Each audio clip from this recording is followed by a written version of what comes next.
सार्थ भर्तृहरी त्रिशतक यातलं नीतिशतक भाग 3 श्लोक क्रमांक 6 पासून पुढे. लभेत सिकतासु तैलमपि यज्ञतपीडयन् विवेच मृगतृष्णिकासु सलिलं पिपासार्दितः कदाचिदपि पर्यटच्छैषविषाणमासादयेत् न तु प्रतिनिविष्टमूर्खजनचित्तमाराधयेत्. ज्याप्रमाणे प्रयत्ने वाळूचे कणरगडिता तेलही गळे ही ओळ असलेले सुभाषित आपणास ठाऊक आहेतच. म्हणजेच प्रयत्न केला तर वाळूतून तेलही काढले जाऊ शकते. तहानलेला माणूस आपली पाण्याची तहान पावसाच्या पडणाऱ्या थेंबातूनही पूर्ण करू शकतो. प्रयत्न केला तर सशाचे शिंगही मिळेल. परंतु मूर्ख माणसाचे मन एखाद्या गोष्टीवर बसले असेल तर त्यापासून त्या मूर्ख माणसाला विचलित करणे अत्यंत अवघड आहे, असे या श्लोकात भर्तृहरी आपणास पटवून देतात. पुढचा श्लोक. व्यालंबालमृणालतन्तुभिरसौ रोद्धुं ससंमृज्यते छेत्तुं वज्रमणिं शिरीशकुसुमप्रान्तेन सन्नह्यति माधुर्यं मधुबिन्दुना रचयितुं क्षाराम्बुधेरीहते नेतुं वाञ्छति यक्खलान् पथि सतां सुक्तैः सुधास्यन्दिभिः. नीती शतकातल्या या 7व्या श्लोकात भर्तृहरी आपणास सांगतात, जर एखादी व्यक्ती आपल्या मधुर व अमृतरूपी उपदेशाने दुष्टांना सन्मार्गाला लावण्याचा प्रयत्न करीत असेल, कमळाच्या देठातील तंतूने हत्तीला बांधून ठेवण्याचा प्रयत्न करीत असेल, किंवा सरसाच्या फुलाच्या पाकळीने हिऱ्यांचा छेद घेण्याचा प्रयत्न करीत असेल, वा समुद्राच्या खाऱ्या पाण्यापासून मध निर्मिती करण्याचा प्रयत्न करीत असेल, तर हे सर्व असंभव आहे. असे होणे कदापि शक्य नाही. त्याचप्रमाणे मूर्ख लोक कसे मूर्ख असतात व ते आपल्या विकारापासून कधीही अलिप्त होत नाहीत, हे पटवून त्यांनी दिले आहे. तात्पर्य काय, तर वरील श्लोकातून असे म्हणता येईल की गोड बोलण्यामुळे दुष्टांना सज्जन बनवता येत नाही. पुढचा श्लोक. श्लोक क्रमांक 8.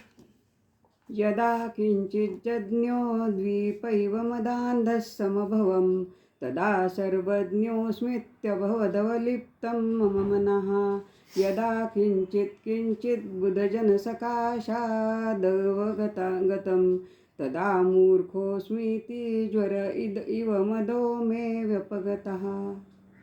जेव्हा मला काही ज्ञान मिळते तेव्हा मी हत्तीसारखा मदांध होऊन स्वतःच्याच मनात स्वतः अतिज्ञानी झाल्याबद्दल गर्व करायला लागतो. तेव्हा मला वाटते माझ्यासारखा ज्ञानी कोणीच नाही. परंतु जेव्हा मी विद्वानांच्या संपर्कात येतो आणि त्यांच्यापासून काही थोडे थोडे ज्ञान घेण्याचा प्रयत्न करतो, त्यावेळेस मला कळते की आपले ज्ञान अपुरे आहे व मग माझा गर्व कमी होऊ लागतो. जसा माणसाला आलेला ताप हळूहळू कमी होत जातो, तसा माझा गर्व कमी होतो. तात्पर्य हेच आहे की ज्ञानी लोकांच्या संगतीत राहिल्याने आपल्या ज्ञानाची किंमत आपल्याला कळते.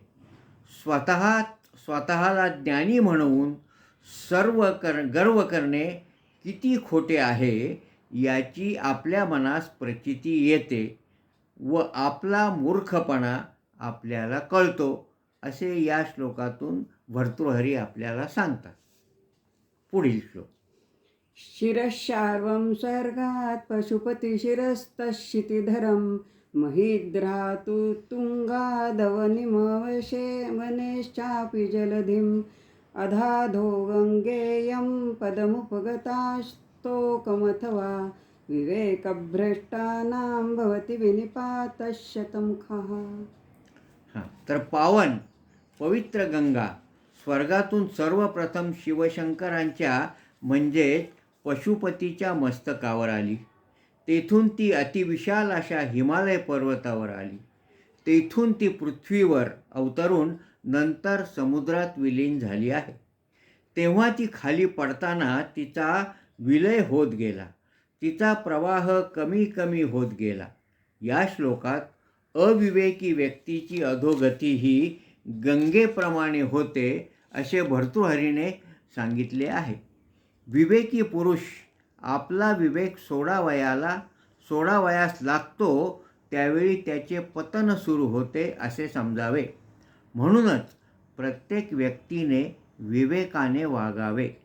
अन्यथा विवेकी वागण्यामुळेच मनुष्य आणि पशु यातील फरक स्पष्ट होतो.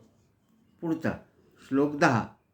कृमिकुलचितं लालाक्लिन्नं वीर्गान्धे जुगुप्सितं निरुपमरसं प्रीत्या खादन्नरास्ति निरामिषं सुरपतिमपि श्वापार्श्वस्थं विलोक्य न शङ्कते न हि गणयति क्षुद्रो जन्तुः परिग्रहफलभूताम्. किडे पडलेल्या दुर्गंधी सुटलेल्या मनुष्याच्या मांस व हाडे यांना अतिप्रेमाने खाण्यास कुत्रा मग्न असतो. अशा वेळी अगदी त्याच्या शेजारी परमेश्वर जरी येऊन उभा राहिला तरी त्याला त्याची पर्वा नसते. तद्वत स्वार्थी मनुष्य ज्या गोष्टी स्वीकारतो त्या पदार्थाचे तो गुण अवगुण पाहत नाही. त्याच्या योग्य अयोग्यतेचा विचारही करत नाही. कुत्र्याप्रमाणे त्या गोष्टीवर तो तुटून पडतो. अशी व्यक्ती आपल्या अवगुणावर प्रेम करते. जसे कुत्रा आपल्या खाण्यावर म्हणजेच मांस आणि हाडावर प्रेम करतो, अशा माणसास आपले अवगुणच गुण वाटावायला लागतात. त्याच्या नादात तो इतरत्र दुर्लक्ष करीत असतो. पुढील श्लोक. शक्यो वारयितुं जलेन हुतभुक् क्षत्रेण सूर्यातपो नागेन्द्रो निशिताङ्कुशेन समदो दण्डेन गोदर्भगो व्याधिर्भैर्षजशसङ्ग्रहैश्च विविधैर्मन्त्रप्रयोगैर्विषं सर्वस्यौषधिमस्ति शास्त्रविहितं मूर्खस्य नास्तौषधम्. अग्नीचे पाण्याच्या साह्याने, उन्हाचे छत्रीच्या साह्याने, माजलेल्या हत्तीचे अंकुशाच्या साह्याने, बैल गाढव यांचे काठीच्या साह्याने, रोगांचे आजाराचे औषधामुळे आणि विषाचे मंत्रोपचाराने निवारण केले जाऊ शकते. अनेक शास्त्रामध्ये अनेक रोगांवर व्याधींवर उपाय सुचविलेले आहेत, परंतु मूर्खपणावर कोणत्याही शास्त्रात उपाय सांगितलेला नाही. महाराज भर्तृहरी यांनी मूर्खपणा हा महाविकार समजला असून या जगात प्रत्येक रोगावर औषध आहे, परंतु मूर्खपणा हा असा विकार आहे की त्यावर कुठेही इलाज सांगितलेला नाही. हे एक नाईलाज असणारे दुखणे आहे असे भर्तृहरींचे म्हणणे आहे. पुढील श्लोक. येषां न विद्या न तपो न दानं ज्ञानं न शीलं न गुणो न धर्मः ते मर्त्यलोके भुवि भारभूता मनुष्यरूपेण मृगाश्चरन्ति. ज्या व्यक्तीमध्ये दान न करण्याची प्रवृत्ती असेल, जवळ विद्या नसेल, शील नसेल, तप करण्याची इच्छा नसेल किंवा अन्य काहीही सद्गुण नसतील, ती व्यक्ती या पृथ्वीवर पशुवतच आहे. पशूंचे कार्य म्हणजे खाणे व विसर्जित करणे. दुसरी काहीही बुद्धी पशुला नसते. परंतु माणसांचे तसे नाही. मनुष्याला 4 पुरुषार्थ ईश्वराने बहाल केले आहेत. धर्म, अर्थ, काम आणि मोक्ष हे ते 4 पुरुषार्थ आहेत. धर्माचे पालन, अर्थोत्पादन, संत्युत्पादन आणि मोक्षप्राप्तीसाठी प्रयत्न करणे हे माणसांचे ते 4 पुरुषार्थ आहेत. बुद्धिवादीही विद्या ग्रहण करू शकतो. पैसा मिळवून दानधर्म करणे, सदाचार करणे व मोक्षाप्रत जाणे. जो हे करीत नाही त्याचे जीवन पशुतुल्य समजावे असे भर्तृहरी या श्लोकातून आपणास सुचवितात. पुढे अधिगत परमार्थान पंडितान माव संस्था तृणमिव लघुलक्ष्मै नैव तान् संवृणुद्धि अभिनवमदलेखा श्यामगण्डस्थलानां न भवति विसतन्तुर्वारणं वारणानाम्. महाराज भर्तृहरी या श्लोकातून विवेचन करतात की पैसा, संपत्ती देऊन विद्वान लोकाचा अपमान करू नये, कारण त्यांच्या दृष्टीने लक्ष्मी ही तृण समान आहे. मदमस्त हस्तीला कमळाच्या देठाने बांधणे जसे अशक्य असते, तसेच ज्ञानी आणि पंडितांना धन देऊन विकत घेणे अथवा बंधक बनविणे अशक्य असते, असे या श्लोकातून भर्तृहरी सांगतायत. पुढे वरं पर्वतदुर्गे शुभ्रान्तं वनचरैः सह न मूर्खजनसम्पर्कसुरेन्द्रभवनेष्वपि. घनदाट जंगलात, पर्वतावर वनचरांसोबत राहणे चांगले, परंतु मूर्खांच्या सोबत इंद्राच्या सभेत राहणेही अशक्य आहे, ते चांगले नाही. मूर्खाचे संगतीत राहणे सदैव टाळलेच पाहिजे. इंद्राच्या सभेत म्हणजे उच्च समाजात, जेथे मूर्खांचा बोलबाला असेल तेथे राहणेही दुष्कर समजावे. त्यापेक्षा वनचरांसह पर्वतावर राहण्याची वेळ आली तरी ती पसंत करावी व मूर्खाचा संग नेहमी टाळावा.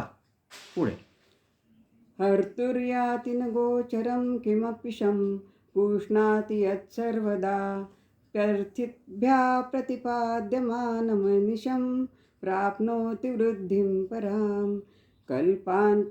कल्पान्तेष्वपि न प्रयाति निधनं विद्याख्यमन्तर्धनं येषां तान् प्रतिमानमुज्झत नुपा कस्तैः सह स्पर्धते.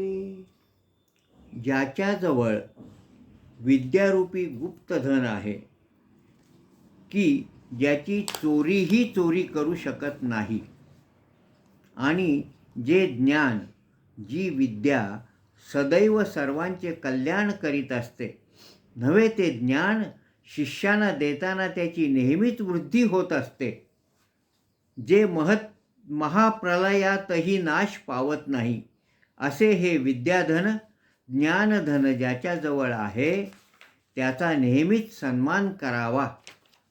हे राजा, आपण अशा व्यक्तीकडे कधीही डोळेझाक करू नये, कारण त्याची बरोबरी कोणीही करू शकणार नाही. गुणी लोक, ज्ञानी लोक हे सदा आदरास पात्र असतात.